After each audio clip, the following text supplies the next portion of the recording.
বিশ্বকাপের মতো একটা জায়গা থেকে আমরাই ছিটকে গেছি। ব্রাজিল ছিটকে যাওয়া বলতে আমরাই তো ছিটকে যাওয়া। আপনার প্রিয় দল যাকে সমর্থন দিতেন ভালোবেসে সেই দল আজ বিদায় নিল। আপু যদি জিজ্ঞেস করতে চাই হারের কষ্টটা কেমন?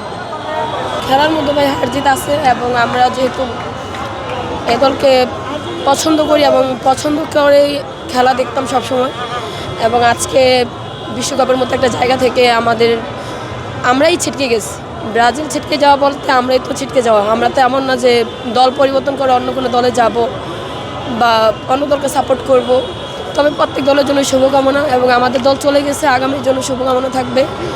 এবং আমরা আজকে সর্বোচ্চ বেস্ট ট্রাই করেছে। 2026 সালে এই বিশ্বকাপটাই হয়তোবা আমাদের এই ম্যাচটাই হয়তোবা সবচেয়ে হার্ড দিয়ে খেলা হয়েছে।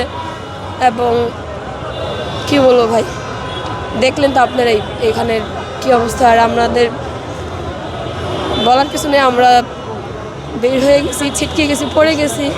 বিশ্বকাপ থেকে আমাদের স্বপ্ন ছিল, ইচ্ছা ছিল যে আমরা হয়তোবা এইবার আমাদের নেইমার খেলায় ফুললি সাপোর্ট দিচ্ছে এবং আমরা ফাইনালে যাব, কিন্তু আজকে আমরা বাদ পড়ি। নিজের দল হেরে গেছে, অবশ্যই খারাপ লাগতেছে, কষ্টও লাগতেছে যে আমরা আবার 4 বছর পর আমাদের দলকে দেখতে পাবো, এবং আজকে আমাদের শেষ খেলা, আমরা আর হয়তো খেলা দেখবো না।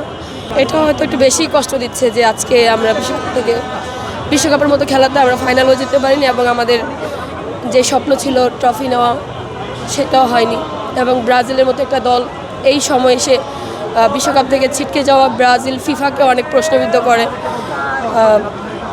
যা হয়েছে, যা ছিল ভাগে তাই হয়েছে, এবং 4 বছর পর আবার আমরা আসবো এবং আমরা আবার ব্রাজিলকেই সাপোর্ট করব।